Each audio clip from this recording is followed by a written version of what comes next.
600 letters by Lewis Carroll, the author of Alice in Wonderland, 2/3 of the manuscripts for all of Joseph Conrad's writings, if you've ever read Heart of Darkness and things like that. Those are housed at the museum.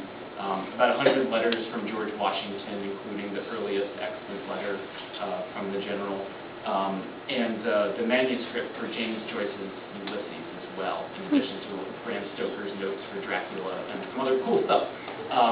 So this is all of this museum that you've never been to. This is Dr. Rosenbach's library that our docents give tours of. And we'll pull things out from the shelves. That's what that wine tour we call Besotted is actually about, pulling out artifacts that relate to the history of wine in America. So we do themes on all kinds of different topics. The reason Sendak ended up at the Rosenbach is an interesting story. But it boils down to the fact that his literary interests in his own collections paralleled Dr. Rosenbach's own. Sendak himself is a book collector, particularly of 19th century literature. Major fan of Dickens, Lewis Carroll, whose influence you can obviously see in a lot of Sendak's work.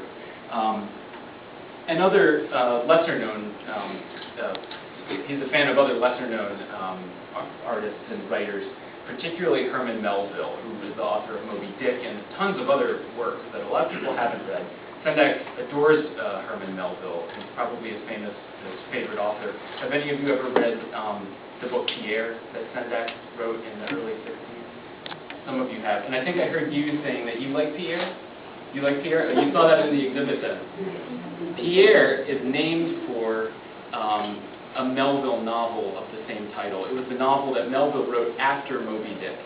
And Moby Dick was a complete flop, and Pierre was even worse. But Sendak loved the book and named his character Pierre in homage to that novel. He even named his dog Herman, as a matter of fact. This happens to be Melville's bookcase, and it's one of the first things that you'll see walking into the Rosenbach Museum. And it's stuffed with rare first editions of Melville's works that Dr. Rosenbach collected. And the long story short is that when Sendak made a visit to the Rosenbach in the late 60s, he fell in love with the collection and decided that he wanted to make it, that it was already sort of his literary home, that Dr. Rosenbach had sort of picked up on something that Sendak was also doing in his life, and decided to make it then the home for his artwork. And so now the Sendak collection there includes about 10,000 pieces, and that's about 3,000 works of art.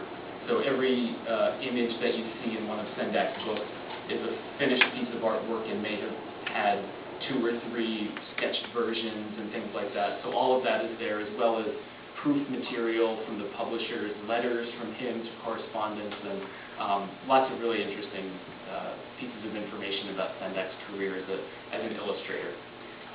So that's all at the museum.